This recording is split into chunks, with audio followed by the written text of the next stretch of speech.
சில குட்டீஸ் எல்லாருக்குமே வந்து பார்த்தீங்கன்னா, ஒரு சிறப்பான தூங்க போற இந்த ஒரு நேரத்தில, ஒரு மிக முக்கியமான அறிவிப்பு கிடைக்கப் பெற்றிருக்கிறது.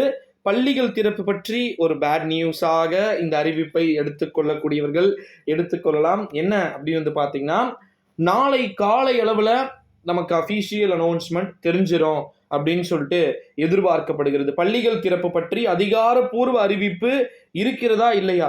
நெறைய ஸ்டூடண்ட்ஸ் இப்ப வரைக்குமே வந்து பார்த்தீங்கன்னா, பள்ளிகள் வந்து திறக்கக்கூடாது அப்படின்றத உறுதியா வந்து பார்த்தீங்கன்னா, தொடர்ந்து சொல்லிக்கிட்டு இருக்காங்க. அதற்கான காரணம் என்ன அப்படின்னு வந்து பார்த்தீங்கன்னா, டோட்டலாவே வந்து நெறைய ஸ்டூடண்ட்ஸ் வந்து அவங்களுடைய எண்ண ஓட்டம் எப்படி இருக்குது அப்படின்னு வந்து பார்த்தீங்கன்னா, பள்ளிகள் இப்போதைக்கு திறக்கக்கூடாது. ரம்ஜான்லாம் வரப்போகுதாம். அதனால ரம்ஜானு நெறைய ஃபெஸ்டிவல் வரதுனால இப்போதைக்கு ரீஓப்பன் பண்ணக்கூடாது அப்படின்னு சொன்னாலும் கூட, ஒரு சில தலைவர்கள் வந்து பார்த்தீங்கன்னா, தொடர்ந்து வந்து என்ன பண்ணாங்க, கம்பல்சரி வந்து பள்ளிகள் திறக்கக்கூடாது. ஜூன் 21ஆம் தேதிக்கு பிறகு திறக்கணும்னு சொன்னாலும் கூட, தமிழகத்தில தினசரி பரவலான மழையானது பொழிந்து வருகிறது. தமிழக பகுதிகளில் கனமழை பல்வேறு இடங்களில் பெய்து வருவதன் காரணமாகவும், அதே நேரத்தில் பல மாவட்டங்கள்ல பகல் நேரத்தில் கடும் வெப்பம் நிலவி வருகிறது.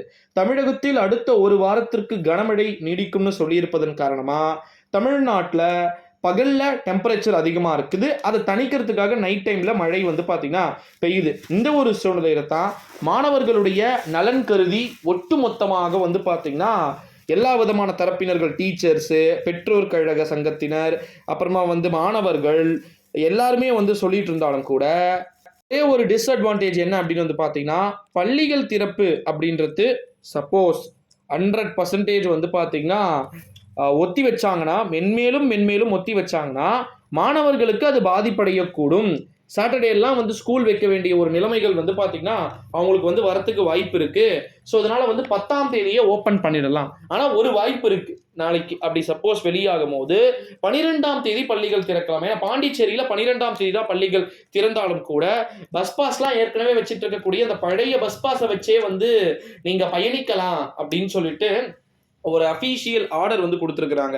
ஸோ இந்த அஃபிஷியல் ஆர்டரின் காரணமா கண்டிப்பா பள்ளிகள் திறப்பில் பெருமளவு மாற்றங்கள் இருக்கலாம் என்று நம்மளால வந்து எதிர்பார்க்க முடிகிறது. அதாவது 10ஆம் தேதியே ஒன்று திறக்கப்படலாம். அல்லது வந்து பார்த்தீங்கன்னா, அதிகபட்சமாக பள்ளிகளுடைய அந்த திறப்பு அப்படின்றது வந்து பார்த்தீங்கன்னா, 12ஆம் தேதி திறக்கப்படலாம். 18ஆம் தேதி திறப்பு அப்படின்றது இப்போதைக்கு வாய்ப்பு இல்ல அப்படின்றது நமக்கு உறுதியாகிறது. ஏறத்தாழ பள்ளிகளுடைய திறப்பு எப்பொழுது என்ற அறிவிப்பை நிச்சயமாக நாளை காலை வந்து பார்த்தீங்கன்னா, நம்முடைய சேனல்ல அஃபிஷியல் அனௌன்ஸ்மென்ட் அறிவிச்சிடுவோம். ஓகேங்களா? பள்ளிகள் திறப்பு ஒட்டுமொத்தமாக 60 நாட்களை கடந்திருக்கக்கூடிய ஒரு சூழ்நிலையிலே எப்பேற்பட்ட அறிவிப்பு கிடைக்கப் போகுதுன்றது ரொம்ப பெரிய எதிர்பார்ப்பா வந்து பார்த்தீங்கன்னா இருக்குது அப்படின்னே வந்து சொல்லலாம். ஸோ மறக்காம வந்து இந்த வீடியோவை உங்கள் ஃப்ரெண்ட்ஸ் அண்ட் ஃபேமிலிஸ் எல்லாருக்குமே வந்து பார்த்தீங்கன்னா மோஸ்ட்லி ஷேர் பண்ணிக்கோங்க சில குட்டீஸ். பள்ளிகள் திறப்பு நாளை உறுதியாக இருக்குமா இல்லையா என்பதை தொடர்ந்து அடுத்தடுத்த வீடியோவில் வந்து பார்க்கலாம். நன்றி, வணக்கம்.